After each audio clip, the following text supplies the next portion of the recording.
तो बच्चों कैसे हैं आप सब। बहुत बहुत स्वागत है आपका आज की इस वीडियो में। आज का ये वीडियो क्लास 12th के बच्चों के लिए बहुत ज्यादा खास होने वाला है, क्योंकि आज की इस वीडियो के अंदर हम लोग देखने वाले हैं बच्चों क्लास 12th का जो आपका इंग्लिश कोर सब्जेक्ट है, जिसका कि कल आपका बोर्ड एग्जाम होने वाला है। तो उसके लिए एक इंपॉर्टेंट सैंपल क्वेश्चन पेपर आज की इस वीडियो में हम लोग देखने वाले हैं, और ये हमारा सैंपल पेपर नंबर 5 होने वाला है। जी हाँ बच्चों, इससे पहले 4 सैंपल पेपर ऑलरेडी आपको मैंने, जो कल आपका एग्जाम होने वाला है ना बोर्ड एग्जाम, उसके लिए करवा दिया है। अगर आपने उन सैंपल पेपर्स की वीडियोस को नहीं देखा है तो जरूर जाकर के देख लीजिएगा, क्योंकि जो कल आपका पेपर होने वाला है ना 24 फरवरी 2023 को, उसके अंदर आपको ये सैंपल पेपर्स बहुत ज्यादा मदद करेंगे। जैसे कि आपको हिंदी के सैंपल पेपर भी हिंदी के बोर्ड एग्जाम में आपको बहुत ज्यादा मदद किया था। आपने कमेंट भर भर के बच्चों के कमेंट आ रहे थे कि सर धन्यवाद धन्यवाद, जो आपने दिया था वही आया था सर। तो वैसे ही आपका इंग्लिश का जो पेपर होगा ना, उसके अंदर आपको ये सैंपल पेपर बहुत ज्यादा मदद करने वाला है। और अगर आप चाहते हैं कि इसी प्रकार की वीडियोस हम आपके लिए लेकर के आते रहें, तो इस वीडियो को ज्यादा से ज्यादा लाइक कीजिए। लाइक करने में कंजूसी मत किया करो यार, लाइक दबा के कर दो। जितना ज्यादा वीडियो को लाइक करेंगे उतना ज्यादा हमारा मोटिवेशन बढ़ता है और वीडियोस को बनाने के लिए। चैनल पर अगर आप नए आ गए हैं और चैनल को सब्सक्राइब नहीं किया है तो सब्सक्राइब कर लीजिए। इसी प्रकार की वीडियोस हम आपके लिए लेकर के आते रहते हैं। जैसे ही आप चैनल को सब्सक्राइब करेंगे, बगल में आपको बेल का, घंटी या घंटा कुछ भी कह सकते हैं, उसका आइकन शो करेगा, उसको प्रेस करके ऑल पे क्लिक कर दीजिएगा, जिससे जो भी हम नया वीडियो डाले उसका नोटिफिकेशन सबसे पहले आपके फोन पर आ जाया करे और आपकी जो तैयारी है वो और भी बेहतर से बेहतर तरीके से हो सके। चलिए हम अपने वीडियो को शुरू करते हैं। तो क्लास 12th है, हमारा सब्जेक्ट है इंग्लिश कोर, और इंग्लिश का जो आपका पेपर होगा वो 3 घंटे का होगा। मैक्सिमम मार्क्स जो आपके रहने वाले हैं वो 80 रहने वाले हैं, यानी कि 80 नंबर का आपका पेपर आएगा बच्चों। बात करूं अगर मैं आपसे बोर्ड के पेपर की, तो जो आपका बोर्ड का पेपर आएगा वो कुछ इस तरह का आएगा। यहाँ पर एक सीरीज नंबर लिखा हुआ रहेगा, यहाँ पर आपका सेट नंबर लिखा हुआ रहेगा। जैसा कि ये जो हम लोग सैंपल पेपर कर रहे हैं, ये सेट नंबर हमारा 1 है।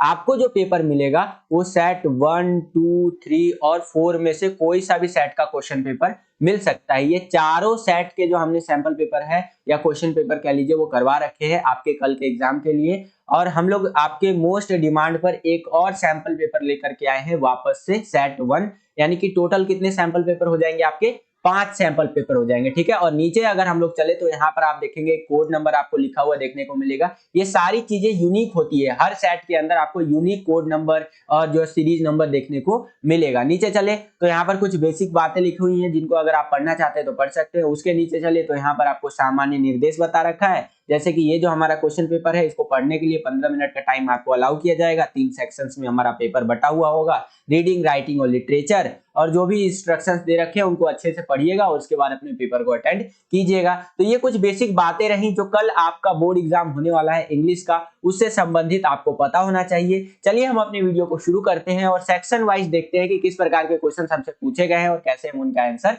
दे सकते हैं। तो चलिए वीडियो को शुरू हम लोग आ गए हैं सेक्शन ए के अंदर, जो कि आपका रीडिंग वाला सेक्शन रहता है। और 20 मार्क्स के क्वेश्चन जो है इस सेक्शन के अंदर हमसे पूछे जाएंगे। तो चलिए देखते हैं एक एक करके क्वेश्चंस को।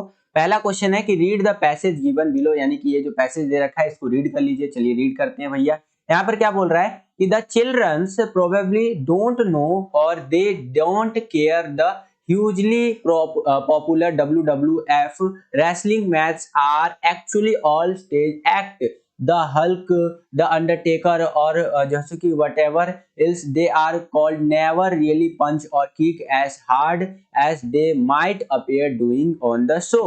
It's all a show, a thrilling show. कहने का मतलब ये है कि जो बच्चे हैं वो या तो जानते नहीं है या फिर उनको परवाह नहीं है कि जो बेहद पॉपुलर हमारा एक शो है WWF, आपने देखा होगा, अंडरटेकर, हल्क आ गया, केन आ गया। तो ये जो लोग हैं, ये लोग क्या करते हैं कि एक शो करते हैं। ये कोई वास्तव में इतना तगड़ा लड़ाई नहीं करते हैं। आप देखते होंगे वो पंच मार दिया, ये कर दिया WWF के अंदर, तो ऐसा वास्तव में नहीं होता है। यह केवल एक शो है, ठीक है। तो बच्चे इन चीजों को उतना नोटिस नहीं करते हैं। यहाँ पर क्या हो रहा है, यहाँ पर एक शो की बात हो रही है, जो ये लोग एक्टिंग दिखाते हैं एक तरह का। और जो ये मुक्का उक्का मारते हैं ना, उतना तेज का नहीं लगता है भाई, हल्का से टच कर देते हैं और वहां पे आवाज लगा देते हैं कि हल्का टच हुआ, ढचूम, ऐसे आवाज लगा दिया। तो ये सारी चीजें यहाँ पर बता रखी है इस पैसेज के अंदर। और भी कुछ बातें हैं जिनको आप वीडियो को पॉज करके पढ़ सकते हैं पूरा का पूरा। इसके बेसिस पे जो हमसे क्वेश्चन पूछे जाएंगे उनका आंसर हम लोग देने का प्रयास करेंगे बच्चों। तो इस प्रकार से आप देख सकते हैं, ये आपसे यहाँ पर आप देखेंगे इस तरह से आपका पैसेज दे रखा है, ठीक है।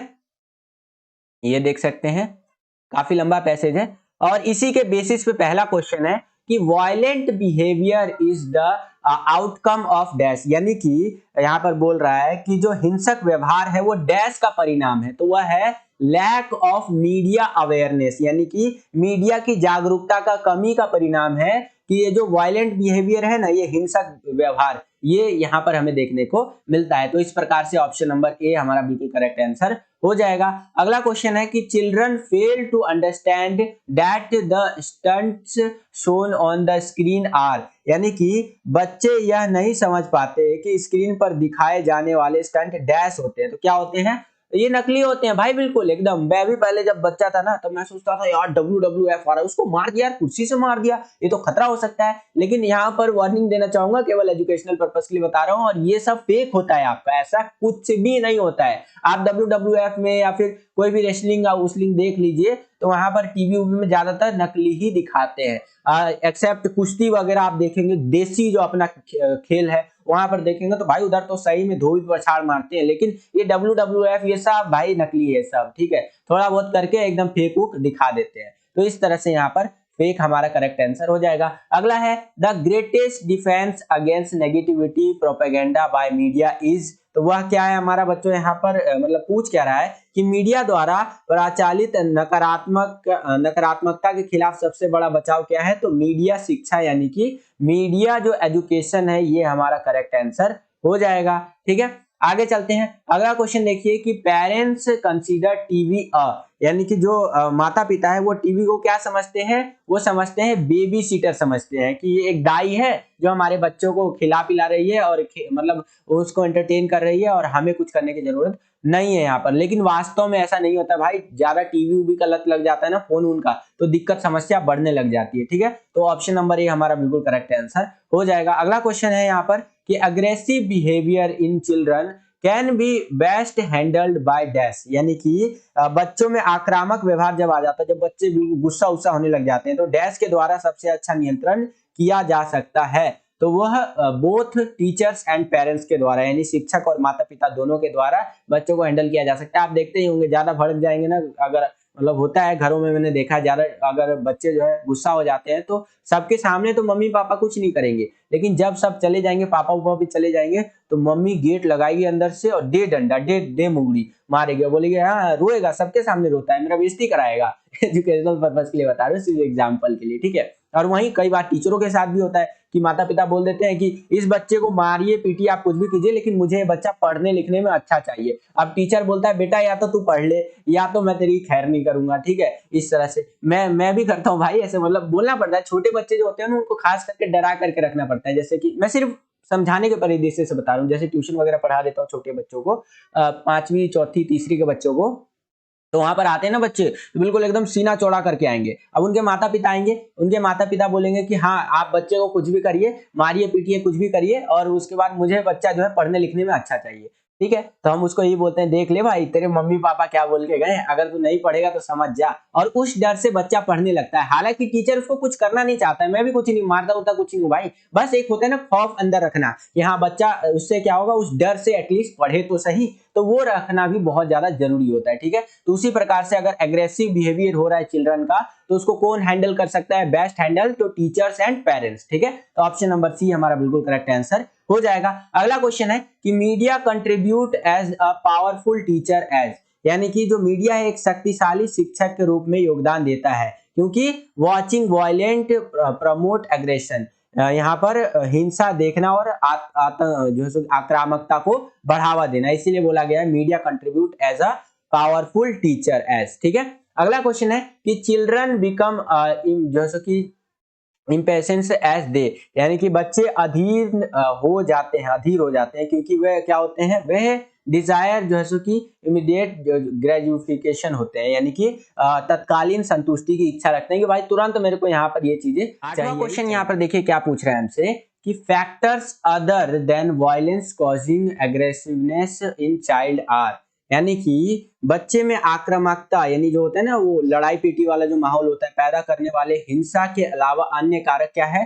तो इंडिविजुअल जो है सो कि pre deposition and parental attitude, यानी कि व्यक्तिगत प्रवृत्ति और माता पिता का रवैया जो होता है ना, वो भी एक कारण आप कंसीडर कर सकते हैं। तो इस प्रकार से हमारा करेक्ट आंसर हो जाएगा। अगला क्वेश्चन है कि sleeper effect here means where, यानी कि यहाँ स्लीपर इफेक्ट का अर्थ है जहां कि the result show up much later, यानी कि परिणाम बहुत बाद में दिखाई देता है। ये सारे क्वेश्चन आपके पैसेज के अंदर से लिए गए हैं बच्चों, ये मत बोलिएगा कि सर कहां से ला रहे हो, पैसेज के अंदर से क्वेश्चन आ रखे हैं और वहीं से आपको आंसर ढूंढ करके बताना है, ठीक है। क्योंकि देखो आपको कई बार आंसर मिल भी जाएगा, कई बार सिर्फ हिंट मिलेगा, तो दोनों के लिए आपको प्रिपेयर रहना है, क्योंकि आप कोई छोटी मोटी क्लास के बच्चे तो हो नहीं, 12वीं क्लास के बच्चे हो, तो प्रिपरेशन मस्ट है भाई। अगर आप यहाँ पर प्रिपरेशन करके जाओगे तभी ये चीजें यहाँ पर अटेंड कर पाओगे। देखो आपने अगर सैंपल पेपर्स की वीडियोस देख ली, अगर आपने अभी तक कुछ भी नहीं पढ़ा है ना, तो भी आपका बहुत ज्यादा मदद हो जाएगा, ठीक है। चलिए अगला क्वेश्चन यहाँ पर क्या है, 10वां क्वेश्चन की find the word in the passage similar in meaning as exciting, यानी कि रोमांचक के समान अर्थ वाले गद्यांश में शब्द खोजना है, यानी जो रोमांचक होता है ना, एक्साइटिंग, ऐसा ही आपको एक शब्द खोजना है। तो वह है हमारा ऑप्शन नंबर सी, थ्रिलिंग, यानी कि ये भी आपका रोमांचक ही होता है, ठीक है। आई होप कि आपको समझ में आया होगा। अब हम लोग आ गए हैं दूसरे क्वेश्चन। दूसरा क्वेश्चन यहाँ पर देखिए क्या है कि read the passage given below, यानी कि ये पैसेज आपको रीड करना है, इसके बेसिस पे जो हमसे क्वेश्चन पूछे जाएंगे उनका आंसर देना है, और ये हमारा 10 नंबर का रहने वाला है, ठीक है। यहाँ पर देखिए ये जो पैसेज है आपका हैंड सैनिटाइजर्स के ऊपर है, जैसे कि हैंड सैनिटाइजर्स आर एवरीवेयर। अब आपको हैंड सैनिटाइजर्स के बारे में तो बताने की जरूरत है नहीं, वही जो कोरोना जब फैला था तो हाथ उठ साफ करने के लिए एक सैनिटाइजर नहीं होता था, वो उसके बारे में यहाँ पर बता रखा है, ठीक है। वीडियो को पॉज करके आप पूरा का पूरा इसके बारे में रीड कर सकते हैं। इसके बेसिस पे जो हमसे क्वेश्चन पूछे जाएंगे उनका आंसर हम लोग देने का प्रयास करेंगे। और यहाँ पर आप देखेंगे तो आपको एक टेबल भी देखने को मिलेगा। जब आपको पैसेज के अंदर टेबल देखने को मिल जाता है तो पैसेज आपके लिए और भी आसान हो जाता है, क्योंकि इस टेबल के अंदर या कह लीजिए इस टाइप की जो चीजें होती है इसके अंदर आपको हिंट बहुत जल्दी मिलता है आंसर का, कि हाँ ये आंसर हो सकता है, ठीक है। तो यहाँ पर आप टेबल देख सकते हैं, उसके नीचे देखेंगे तो ये पूरा का पूरा आपका पैसेज दिया गया है, ये आप देख सकते हैं अपनी स्क्रीन पर, ठीक है। इस प्रकार से आपका पूरा का पूरा पैसेज दिया गया है। अब इसी पैसेज के अकॉर्डिंग यहाँ बोल दिया कि based on your understanding of the passage answer the questions given below, यानी कि भैया जो पैसेजवा को पढ़ा ना आपने, तो उसके आधार पर जो क्वेश्चन है उनके आंसर दे दीजिए। पहला क्वेश्चन देखिए क्या है कि according to the passage national poison data system, यानी कि NPDS, जिसको आप फुल फॉर्म बोल मतलब शॉर्ट फॉर्म बोल सकते हैं basically, report on children under the age of 12 highlight the, यानी कि इस पैसेज के अनुसार 12 वर्ष से कम उम्र के बच्चों पर राष्ट्रीय जहर डेटा सिस्टम, यानी कि आपका NPDS की रिपोर्ट पर प्रकाश डालना है आपको। मतलब क्या वो लोग बताने का प्रयास कर रहे हैं, तो वह बताने का प्रयास कर रहे हैं कि severity of even a little exposure of alcoholic hand sanitizer, यानी कि अल्कोहल हैंड सैनिटाइजर के थोड़े से भी संपर्क में आने की गंभीर परिणाम देखने को मिल सकते हैं, इसलिए अल्कोहल वाला सैनिटाइजर से दूरे रहो भैया। तो डी ऑप्शन हमारा बिल्कुल करेक्ट आंसर। दूसरा क्वेश्चन यहाँ पर देखिए बच्चों क्या पूछ रहे हैं हमसे कि एथेनॉल और आइसोप्रोपाइल अल्कोहल एंड हाइड्रोजन जो कि peroxide are all of dash alcoholic based and sanitizer, यानी कि ये सब अल्कोहल बेस्ड सैनिटाइजर है। तो किस तरह का मतलब सैनिटाइजर है यहाँ पर, तो यहाँ पर आप लिखेंगे इंग्रेडिएंट्स होते हैं इसके अंदर, ठीक है।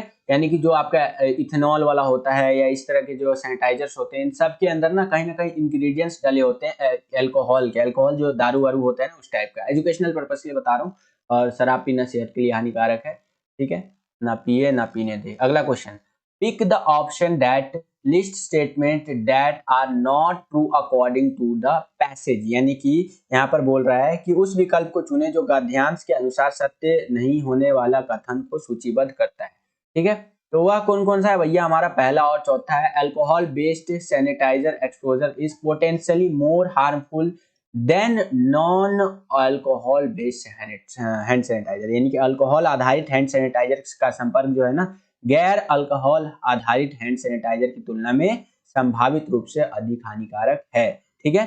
और दूसरा क्या होगा भैया, दूसरा होगा हमारा यहाँ पर चौथा बोले तो ये आप लिख सकते हैं कि both alcohol based and hand sanitizer and non alcohol based hand sanitizer can cause minor to major adverse health effect, यानी कि दोनों ही छोटे मोटे हेल्थ इफेक्ट से लेके बड़े बड़े हेल्थ इफेक्ट्स तक आपको दे सकते हैं। तो इस प्रकार से आपका डी ऑप्शन बिल्कुल करेक्ट हो जाएगा, फर्स्ट एंड फोर्थ वाला। इसके आगे चले तो अगला क्वेश्चन है कि द वर्ड जैसे कि sectonised as used in paragraph number 1 means the same as, तो वह है आपका इंस्पेक्ट, ठीक है, यानी कि आपका शब्द जो संवीक्षित जैसे कि पैराग्राफ 1 में प्रयोग किया गया ना, इसका अर्थ वही है कि निरीक्षण करना, ठीक है, इंस्पेक्ट करना। अगला क्वेश्चन है कि according to the diagram which of the following is a common to both type of hand sanitizer. यहाँ पर आप देख सकते हैं alcohol based and alcohol free, तो वो है हमारा यहाँ पर ग्लिसरीन जो होता है ना, वो हमारा कॉमन होता है, ठीक है। तो ऑप्शन नंबर बी हमारा बिल्कुल करेक्ट आंसर हो जाएगा।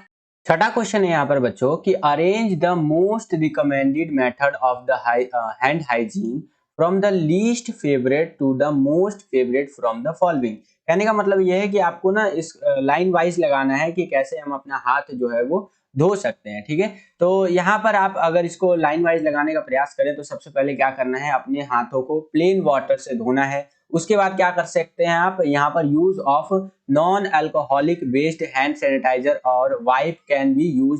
कहने का मतलब यह है कि यहाँ पर आपका, कितनी बार ही बोलूंगा, कहने का मतलब यह है, ठीक है। देखिए यहाँ पर सिंपल सा है, अपने हाथों को कैसे धोते हैं। आप बोलेंगे सर जी हम जाते हैं सिंपल ऐसे पानी नहीं चलाए, टूटी टूटी चलाए और हाथ यहाँ पर धो लिया, लेकिन वैसे नहीं धोया जाता है। अगर हम लोग बात करें एक प्रॉपर वे की, तो सबसे पहले प्लेन वाटर से धोइए। उसके बाद क्या करना है, एक ऐसा सैनिटाइजर लेना है जिसमें अल्कोहल ना हो। उसके बाद क्या करना है आपको, use of hand sanitizer that contain at least 60% alcohol. फिर ऐसा सैनिटाइजर लेना है जिसमें 60% अल्कोहल हो। फिर क्या करना है, washing hands with soap and water, यानी कि अब क्या करना है आपको साबुन के साथ और पानी के साथ अपने हाथ धो लेना है। उसके बाद जो है आपका हाथ एकदम साफ होगा। कितना खतरनाक प्रोसेस बता रखा है ठीक है। चलिए अगला देखते हैं क्वेश्चन। अगला क्वेश्चन है 7वां क्वेश्चन कि young children unknowingly consume the hand sanitizer because they are जैसे कि attract by its जैसे कि फ्रेग्रेंस। कहने का मतलब ये है कि जो छोटे बच्चे अनजाने में, यानी कि जो यंग चिल्ड्रन होते हैं वो अनजाने में हैंड सैनिटाइजर का सेवन कर लेते हैं क्योंकि वे इसके आकर्षित होते हैं, मतलब इससे ज्यादा बहुत ज्यादा अट्रैक्ट नहीं हो जाते हैं। क्यों? क्योंकि इसकी खुशबू बहुत अच्छी होती है। कई लोगों को इसकी खुशबू अच्छी लगती है, कई लोगों को इसकी जो खुशबू होती है हैंड सैनिटाइजर की वो खराब लगती है। मेरे को तो बहुत बेकार लगता है भाई सैनिटाइजर का खुशबू, ठीक है। लेकिन हाँ लगा लेना चाहिए कोविड से बचाव के लिए। खैर, तो ये हमारा सी ऑप्शन बिल्कुल करेक्ट हो जाएगा। अगला है based on the table in the passage choose the option that correctly state percentage of the total case reported NDPS about exposure to alcohol and non alcoholic hand sanitizer in children 12 year old in 2011 से लेकर 2014 तक। तो यहाँ पर हमारा image number 1 जो है बिल्कुल करेक्ट आंसर यहाँ पर बताता है, ठीक है। ये हमारा सही हो जाएगा, ठीक है। चलिए अगला क्वेश्चन देखते हैं। अगला क्वेश्चन है कि यहाँ पर findings in NDPS report suggest that childrens age 6 to 12 year old had more जैसे कि international exposure which indicate dash consumption. तो यहाँ पर आएगा आपका बच्चों, ये जो आपका 9वां क्वेश्चन है यहाँ आ जाएगा आपका जानबूझ करके वो यहाँ पर कंज्यूम करते हैं, ठीक है। अगला क्वेश्चन यहाँ पर देखिए 10वां क्वेश्चन क्या है कि CDC recommends use of alcohol based hand sanitizer contains dash percentage of alcohol. तो कम से कम आपका 60% यहाँ पर अल्कोहल होना चाहिए, वो वाला आपको सैनिटाइजर यूज करना चाहिए। तो इस प्रकार से हमारा सेक्शन ए यहाँ पर पूरा का पूरा समाप्त हो जाता है। आई होप कि आपको समझ हम लोग आ गए हैं सेक्शन बी के अंदर, जो कि आपका क्रिएटिव राइटिंग स्किल्स वाला सेक्शन रहता है। नोटिस वाले क्वेश्चन, लेटर वाले क्वेश्चन, रिपोर्ट वगैरह, ये सारे इस टाइप के जो क्वेश्चन होते हैं सेक्शन बी में हमसे पूछे जाएंगे और उनका आंसर आपको देना होता है। और देखिए सेक्शन बी मैं समझता हूँ कि बहुत ज्यादा इंपॉर्टेंट होता है आपके लिए, क्योंकि सेक्शन बी में मार्क्स आपका कटने का चांसेस कम रहता है, ठीक है। चलिए देखते हैं एक करके, बस आपको फॉर्मेट अच्छे से आना चाहिए। सेक्शन बी का पहला क्वेश्चन है तीसरा क्वेश्चन, और इस क्वेश्चन पेपर का तीसरा क्वेश्चन बेसिकली आप कह सकते हैं। ये तीसरे के पहले में बोल रहा है कि attempt any one A and be given below, और 5 मार्क्स का आपका ये रहने वाला है। बेसिकली यहाँ पर आपको 2 में से कोई एक क्वेश्चन करना है। तो पहला वाला जो क्वेश्चन है इसमें आपको एक नोटिस लिखना था, जो कि मैंने प्रीवियस सैंपल पेपर, जो सैंपल पेपर नंबर 4 बताया था, उसके अंदर ये वाला क्वेश्चन करके दिखाया था। अगर आपने उस वीडियो को नहीं देखा है तो चैनल पे प्लेलिस्ट वाला सेक्शन देखने को मिलेगा, वहां पर जाकर के आपको वो वीडियो मिल जाएगा, जरूर देखिएगा। इसके चॉइस में जो आपको क्वेश्चन दे रखा है, बेसिकली आपको अथवा दे दिया कि अगर आपको ऊपर वाला क्वेश्चन नहीं आता तो नीचे वाला ये जो क्वेश्चन है इसको आप अटेंड कर सकते हैं। इसके चॉइस में जो क्वेश्चन दिया है इसको हम लोग यहाँ पर करने वाले हैं। क्या क्वेश्चन है भैया कि यू आर रीना या नंदलाल, यानी कि अगर आप लड़की हैं तो आपका नाम रीना होगा, अगर आप लड़के हैं तो आपका नाम नंदलाल होगा। as the president of Resident Welfare Society, Karol Bagh, New Delhi, write a notice requesting residents not to use potable water for cleaning purpose in 50 words। यानी कि आपको एक नोटिस लिखना है कि भैया पानी का बहुत ही दिक्कत हो गया यार, पानी उन्हीं ज्यादा बर्बाद मत करो। ठीक है, तो चलिए देखते हैं नोटिस आप कैसे लिख सकते हैं। सबसे पहले तो आपका अथॉरिटी का नाम आ जाएगा, तो कौन ये नोटिस जारी कर रहा है, residence welfare society Karol Bagh new Delhi, ये जो है अथॉरिटी जो है इस नोटिस को लिख रहा है, जारी कर रहा है। एक डेट आ जाएगी, क्योंकि क्वेश्चन के अंदर कोई डेट मेंशन नहीं है तो इसलिए मैंने कल का जो डेट है आपका 24 फरवरी 2023 का डेट यहाँ पर लिख दिया है। उसके बाद आ जाएगा आपका कैपिटल लेटर में नोटिस। यहाँ पर नोटिस के फॉर्मेट में एक चेंज हुआ है, वो ये है कि टाइटल जो होता था पहले आपका लिखा जाता था, लेकिन अब टाइटल सीबीएसई के नए पैटर्न के अनुसार नोटिस में आप नहीं लिखेंगे। ठीक है, यहाँ नोटिस कैपिटल लेटर में लिखने के बाद सीधा हम अपना नोटिस यहाँ पर शुरू कर देंगे, जैसे कि कंसीडरिंग द एक्यूरेट जैसे कि shortage of water in the colony this summer all the residents of Vasant Kunj A and B block are requested not to waste potable water by cleaning their cars, जैसे कि वरांडास and ड्राइववेज etc। यानी कि देखिए बहुत ज्यादा दिक्कत हो रहा है इस गर्मी के महीने में पानी उनी का। ठीक है, तो वसंत जो आपका कॉलोनी है ए एंड बी ब्लॉक के, उन सभी से मतलब वहां जो भी लोग रहते हैं उन सभी से रिक्वेस्ट किया जा रहा है कि आपको वेस्ट नहीं करना है पीने वाले पानी को अपने कार में धोने में या वरांडास या और चीजों को धोने वगैरह में, और जैसे कि watering the plant with the होस पाइप, यानी कि पाइप वाइप से अपने पानी को मतलब पाइप से अपने प्लांट को यानी कि पौधों को पानी उनी मत दीजिएगा, क्योंकि दिक्कत वाली बात है, पानी उनी तो है ही नहीं वैसे भी, और यहाँ पर आप पानी उनी पौधों को देंगे तो इंसान क्या पिएगा। A fine of 2000 will be imposed on the defaulters, kindly save water for better tomorrow। यानी कि जो भी बंदा अगर ये करता हुआ पकड़ा गया तो 2000 रुपए का फाइन ठोक दिया जाएगा। ठीक है, और कृपया करके लास्ट में एक लाइन लिख दिया है, kindly save water for better tomorrow, यानी कि पानी बचाइए अपने अच्छे कल के लिए, अच्छे भविष्य के लिए। उसके बाद आ जाएगा आपका नाम, जैसे कि अगर आप लड़की हैं तो आप लिखेंगे रीना, अगर आप लड़के हैं तो आप लिखेंगे नंदलाल। उसके बाद आ जाएगा प्रेसिडेंट, कहाँ के प्रेसिडेंट है, रेजिडेंट वेलफेयर सोसाइटी ए ब्लॉक करोल बाग, ये हो गया। उसके बाद लास्ट में क्या करना है, आपको यहाँ पर बॉक्स या डब्बा जो भी कह लीजिए वो बना देना है। ठीक है, स्टार्टिंग में मत बनाइएगा, दिक्कत हो सकता है, लास्ट में आपको एक डब्बा बना देना है, आपका नोटिस यहाँ पर कंप्लीट हो जाता है। तो इस प्रकार से आपको इस क्वेश्चन का आंसर लिखना है। दूसरे क्वेश्चन के अंदर इसमें भी बोल रहा है कि attempt any one from A and be given below, यानी कि यहाँ पर भी आपको दो में से कोई एक क्वेश्चन अटेंड करना है, और 5 नंबर का ये भी रहने वाला है। तो पहला क्वेश्चन है कि यू आर खुशबू या Nandlal the president of the student council of Ambedkar SOSC Narela, your school is hosting a performing art competition for all SOSE, draft a notice inviting entries for vocal music painting and dance competition.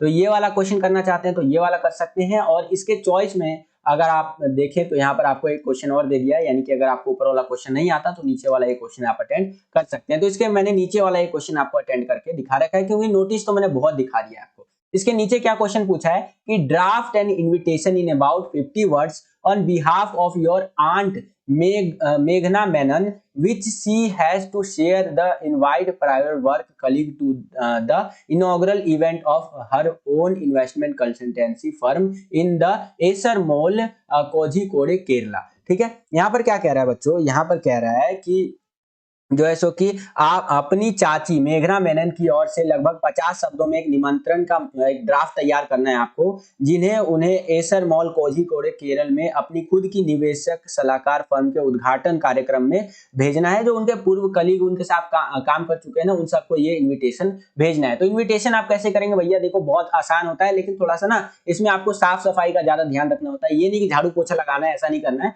आपको कट्टा पिट्टी कम करना है। तो सबसे पहले हम लोग कैसे करेंगे, यहाँ पर मिसिज मेघना मेनन लिख देंगे, उसके बाद लिखेंगे request you to solicit your gracious presence on the जो है auspicious occasion of the grand inauguration. कहने का मतलब ये है, यहाँ पर बोला जा रहा है कि श्रीमती मेघना मेनन की तरफ से आपसे अनुरोध है कि शुभ अवसर पर अपनी गरिमायत या आपका उपस्थिति यहाँ पर दर्ज करें इस भव्य उद्घाटन समारोह के अंदर, ग्रैंड इनॉग्रेशन के अंदर, on her consultancy firm and जो है congratulate her with a gala lunch party. कहने का मतलब यह है कि उनको कंसल्टेंसी फर्म जो खोल रही है उनको उनके लिए कॉन्ग्रेचुलेशन दीजिए, और एक जो है सो कि यहाँ पर गाला लंच पार्टी की भी बधाई दे सकते हैं। साथ ही साथ डेट है कब ये होगा, तो 25 अक्टूबर 2022 का एक डेट लिख दिया, क्योंकि क्वेश्चन के अंदर डेट मेंशन नहीं है। कब होगा, टाइमिंग क्या है, तो 1 बजे होगा यहाँ पर पीएम में। और वेन्यू क्या रहेगा, एसर मॉल कोझीकोड, ये हमारे यहाँ पर वेन्यू रहने वाला है। उसके बाद आ जाएगा RSVP आ जाएगा, मिसेज नितिन मेनन आ जाएगा, और फोन नंबर यहाँ पर ऐसे ही आप एक करके लिख सकते हैं। लास्ट में आप लिख सकते हैं विथ बेस्ट कॉम्प्लीमेंट्स, यानी कि शुभकामनाओं के साथ। और ऐसे ही आपका इन्विटेशन था, तो सजाने उजाने के लिए मैंने इस तरह का ये आपका बना दिया है, ठीक है। तो इस प्रकार से आप यहाँ पर इन्विटेशन लिख सकते हैं। आई होप कि आपको समझ में आया होगा। इसके आगे चले तो यहाँ पर आप देख सकते हैं इस तरह से तीसरा क्वेश्चन है, इसमें भी कोई एक क्वेश्चन आपको अटेंड करना है। यहाँ पर तीसरे के पहले में क्या है भैया, यहाँ पर write a letter to the editor of the New Times करके है, ठीक है।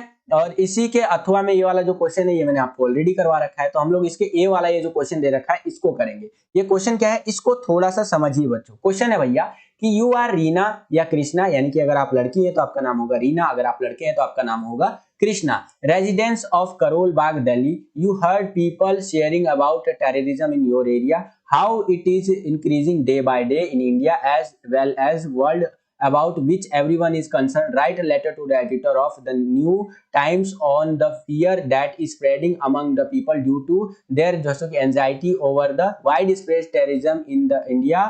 Give suggestions to curb such anti social activities. कहने का मतलब ये है कि आप रीना या कृष्णा है, करोल बाग दिल्ली के रहने वाली हैं या रहने वाले हैं, आपने अपने क्षेत्र में लोगों को आतंकवाद के बारे में बात करते हुए सुना कि भैया देखो यहाँ पे एक आतंकवादी मिला, यहाँ पे एक आतंकवादी मिला। एक एग्जाम्पल के लिए बता रहा हूँ, सुना कैसे यह भारत और दुनिया को दिन प्रतिदिन, मतलब भारत और दुनिया में बढ़ता जा रहा है, जिसके कारण सभी चिंतित हैं।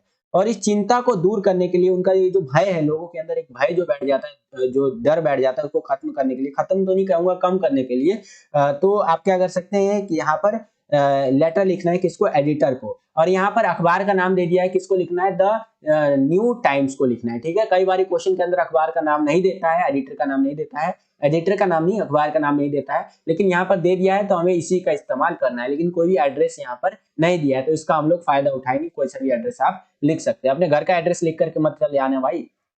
चलिए, तो आंसर के अंदर सबसे पहले आपको अपना एड्रेस लिखना है, जैसे कि करोल बाग दिल्ली 110069, ये आपका एड्रेस हो गया। उसके बाद क्या आएगा, यहाँ पर आपका डेट आ जाएगा, जैसे कि 15 दिसंबर 2022, ये ऐसे एग्जांपल के लिए डेट लिख दिया है। फिर उसके बाद आ जाएगा द एडिटर, यहाँ पर अखबार का नाम दे रखा था द टाइम्स ऑफ इंडिया, ये लिख दिया हमने। फिर इनका एड्रेस जो है द न्यू दिल्ली, द क्यों बोल रहा हूँ मैं, न्यू दिल्ली आएगा, न्यू दिल्ली 110022, ये इनका एड्रेस का पिन कोड है। उसके बाद हमारा सब्जेक्ट क्या था भैया, सब्जेक्ट था dangerous and wide spread fear of terrorism, बोले तो आतंकवाद का खतरा या व्यापक भय, इसके ऊपर हम लोग यहाँ पर लेटर लिख रहे हैं। उसके बाद आपका पहला लाइन यहाँ पर देखेंगे, through the column of your statement newspaper I would like to express my views on the problem of. जब भी किसी प्रॉब्लम के लिए आप एडिटर को लेटर लिखते हैं, तो ये जो लाइन है आपको हर एडिटर के लेटर में सेम टू सेम चेप करके आ जाना है, जैसे कि through the column of your estimate newspaper I would like to express my views on the problem of. यानी इसका मतलब होता है कि आपके प्रतिष्ठित समाचार पत्र के माध्यम से मैं यह बताना चाहता हूं इस प्रॉब्लम के बारे में, ठीक है। तो ये लिख दिया। उसके बाद आप अपने यहाँ पर पूरा का पूरा लेटर लिखना शुरू कर देंगे कि problem of increasing fear of terrorism people due to uneducated environment, इस तरह से आप लिखना शुरू कर देंगे। जैसे कि यहाँ पर बताया गया आतंकवाद के बढ़ते भय की समस्या पर अपने विचार व्यक्त कर रहा हूँ, ठीक है।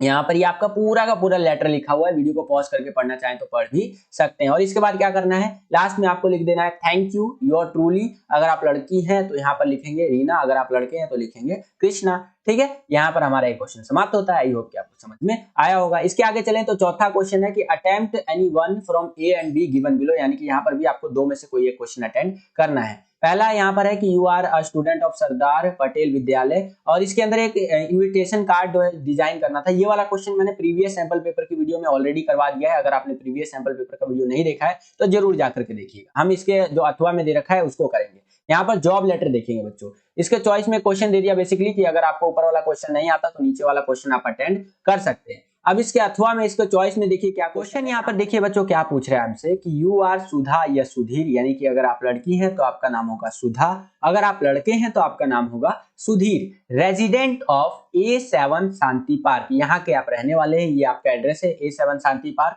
You read the following advertisement in a newspaper, यानी कि आपने एक एडवर्टीजमेंट देखा न्यूज़पेपर के अंदर। अब वो न्यूज़पेपर के अंदर जो एडवर्टीजमेंट था उसको थोड़ा सा यहाँ पर देख लेते हैं। यहाँ पर आप देख पाएंगे ये न्यूज़पेपर का एडवर्टीजमेंट है, सिचुएशन वैकेंट का, यानी कि एक जगह खाली है, उसके लिए एक बंदा चाहिए। कौन सा जगह खाली है उसको थोड़ा सा समझ लेते हैं।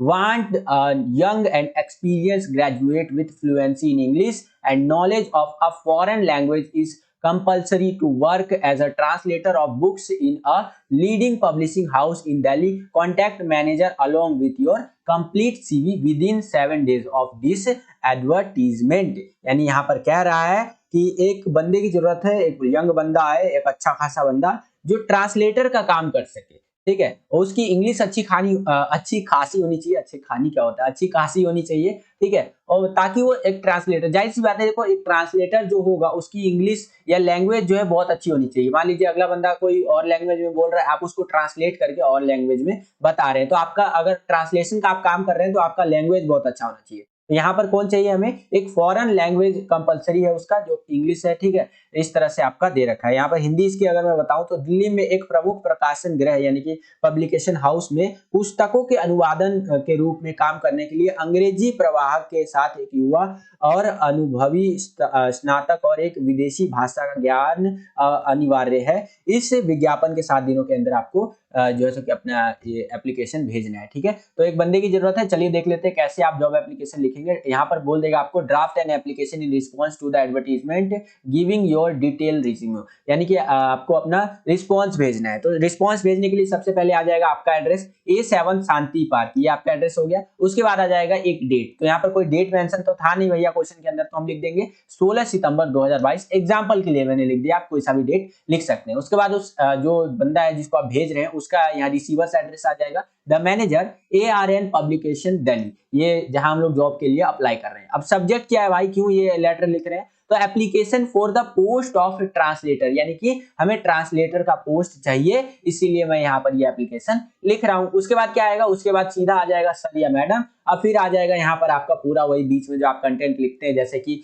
इन response to your advertisement in the Hindustan Times date 15 September 2022 for the post of translator I hereby offer my candidature for the same, यानी कि आपका एडवर्टीजमेंट पढ़ा, आपको एक बंदे की जरूरत है, एक ट्रांसलेटर की जरूरत है, 15 सितंबर को मैंने पढ़ा और उसके लिए मैं अप्लाई कर रहा हूँ। और यहाँ पर ये आप अपनी खासियत बताएगा, जैसे कि आई जैसे कि post requires qualification and experience, I want to join your publishing house to fully utilise my potential, यानी यार अपन बेरोजगार आदमी, भैया दे ही दो यार जॉब, बहुत गरीब आदमी भाई, ठीक है। तो यहाँ पर उसके लिए अपना ये खासियत बता रहा है बच्चों, ठीक है। आगे की लाइनों में आप लिखेंगे कि you may call me for an interview on any date as per your convenience, I will shall able to join my duties at 1 month notice period if I appointed, I am enclosing my detail resume for your personal, यानी कि जो आप लोग जो है सो कि अपने convenience के हिसाब से, अपने हिसाब से आपको लगता है कि भाई इसको जॉब देना चाहिए, तो आप मुझे कभी भी इंटरव्यू के लिए बुला सकते हैं, मैं आ जाऊंगा और अपना जो जॉब है उसको यहाँ पर कंसीडर करूंगा, भैया बुला लो, बहुत गरीब आदमी। उसके बाद आपको लिखना है थैंक यू,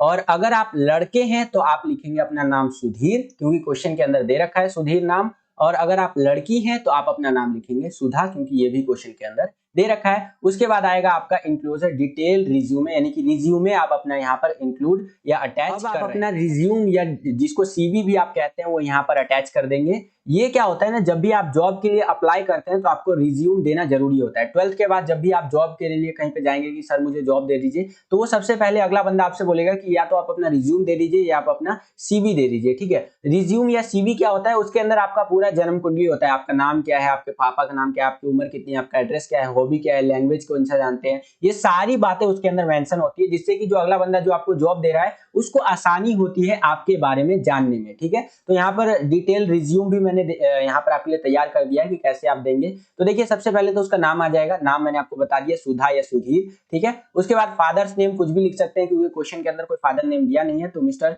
सुभाष आप मैंने एग्जाम्पल के लिए लिख दिया। फिर एज आ जाएगा, एज कितनी है भैया, 25 साल है। एड्रेस जो आपका क्वेश्चन के अंदर मेंशन था, एड्रेस क्या है हमारा, A7 शांति पार्क दिल्ली। उसके बाद हमारी हॉबीज आ जाएगी कि मतलब आपको क्या क्या करना अच्छा लगता है, जैसे कि music, net surfing, photography, sports, ये अच्छा लगता है यहाँ पर, तो ऐसे ही एग्जाम्पल के लिए लिख दिया है। फिर लैंग्वेज नोन यानी कि कौन कौन सी भाषाएं आती हैं। जाहिर सी बात है, देखो ये जो जॉब है ये ट्रांसलेटर की जॉब है, तो जो ट्रांसलेटर का जॉब होता है उसके अंदर लैंग्वेज तो आना बहुत ज्यादा जरूरी है। तो यहाँ पर कई सारी लैंग्वेजेस आप डाल सकते हैं। तो हिंदी इंग्लिश तो उसको आता ही है, साथ साथ फ्रेंच लैंग्वेज, जो कि उसके अंदर मांग भी रखा था कि एक फॉरेन लैंग्वेज आना चाहिए, तो इस बंदे को फ्रेंच भी आता है, ठीक है, सुधीर को। अगला नेशनैलिटी, जाहिर सी बात है यार इंडियन ही है। उसके बाद आएगा एजुकेशनल क्वालिफिकेशन, कितना पढ़ा लिखा है भाई। ऐसे तो ऐसा थोड़ी ना होता है कि मतलब अनपढ़ बंदे को ट्रांसलेटर की जॉब दे देंगे, तो ऐसा नहीं होता है। तो कुछ एजुकेशनल क्वालिफिकेशंस भी होनी चाहिए। तो इसने यहाँ पर मेंशन कर रखा है कि अपना सीबीएसई से इसने ज्यादातर चीजें कंप्लीट की है, जैसे कि 10th 12th वगैरह। फिर इसने अपना जो ग्रेजुएशन वगैरह है वो दिल्ली यूनिवर्सिटी से किया है। फर्स्ट डिवीजन, फर्स्ट डिवीजन का मतलब होता है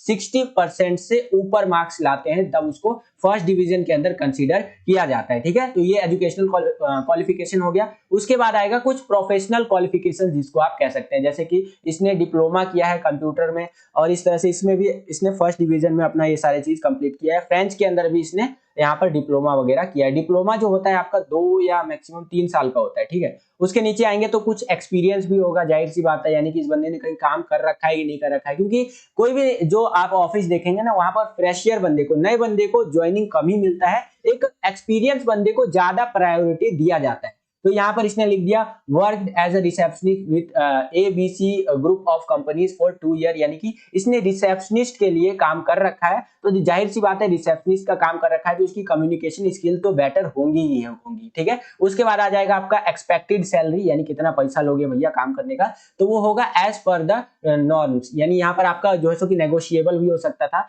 मतलब कि मान लीजिए कि आप अपने हिसाब से तय कर सकते हैं कि कितना पैसा आप मुझे देंगे काम करने के लिए। उसके बाद आ जाएगा कुछ रेफरेंसेस आपको डाल देने हैं, 2 रेफरेंस तो कम से कम डालिएगा कि मैं इन बंदों को जानता हूं, आप इनसे बात भी कर सकते हैं मेरे इन डिटेल्स को वेरीफाई करने के लिए। जैसे पहले बंदे का रेफरेंस मैंने दिया है, मिस्टर राहुल है अग्रवाल, ये पब्लिकेशन दिल्ली के यहाँ पर मतलब कह लीजिए मालिक है, और दूसरा है मिस्टर नंदलाल जो कि प्रिंसिपल है ABC पब्लिक स्कूल दिल्ली के, ठीक है। तो ये 2 रेफरेंस मैंने यहाँ पर लगा दिया है। तो इस प्रकार से आप अपना रिज्यूम लिख सकते हैं और अपना बेसिकली पूरा जॉब एप्लीकेशन लिख सकते हैं। आई होप कि आपको समझ में आया होगा। और ये कई सारे बच्चे बोल रहे थे कि सर एक बार जॉब एप्लीकेशन बता दोगे कैसे लिखते हैं, तो मैंने आपको पूरा का पूरा बता दिया। और कल के पेपर के लिए ऑल द बेस्ट, अच्छे से पेपर करना। आज की इस वीडियो के लिए इतना ही। इसका एक आपका सेक्शन सी रह जाता है जो कि लिटरेचर वाला सेक्शन रहता है, और 80 नंबर में से, जो 80 नंबर का कल आपका पेपर आएगा, उसमें से 40 नंबर का तो सेक्शन सी यानी लिटरेचर वाला ही सेक्शन रहेगा, जिसके अंदर आपकी जो फ्लेमिंगो और विस्टास वाली बुक है उसके अंदर से क्वेश्चन आंसर्स पूछे जाएंगे। तो वो वाला, ये वाला मतलब जो सेक्शन सी है, इसके लिए एक पार्ट 2 वाला वीडियो लाऊंगा जिसके अंदर सेक्शन सी हम लोग कवर अप करेंगे। अभी की इस वीडियो के लिए, आज की इस वीडियो के लिए इतना ही। अगर आपको ये वीडियो पसंद आया तो इस वीडियो को ज्यादा से ज्यादा लाइक कीजिए। जितना ज्यादा आप इस वीडियो को लाइक करेंगे उतना ज्यादा हमारा मोटिवेशन बढ़ता है और वीडियोस को बनाने के लिए। चैनल पर अगर आप नए आ गए हैं और चैनल को सब्सक्राइब नहीं किया तो सब्सक्राइब कर लीजिए। इसी तरह की वीडियोस हम आपके लिए लेकर के आते रहते हैं। जैसे ही आप चैनल को सब्सक्राइब करेंगे, बगल में आपको बेल का, घंटी या घंटा कुछ भी कह सकते हैं, उसका आइकन शो करेगा, यहाँ पर आप देख भी सकते हैं। इसको क्या करना है, आपको प्रेस करके ऑल पे क्लिक कर देना है, जिससे जो भी हम नया वीडियो डाले उसका नोटिफिकेशन सबसे पहले आपके फोन पर आ जाया करे और आपकी जो तैयारी है वो और भी बेहतर से बेहतर तरीके से हो सके। आज के लिए इतना ही बच्चों, मिलता हूं आपसे अगली और एक्साइटिंग वीडियो में। तब तक के लिए खुश रहिए, खुश रखिए सभी को। जय हिंद, वंदे मातरम।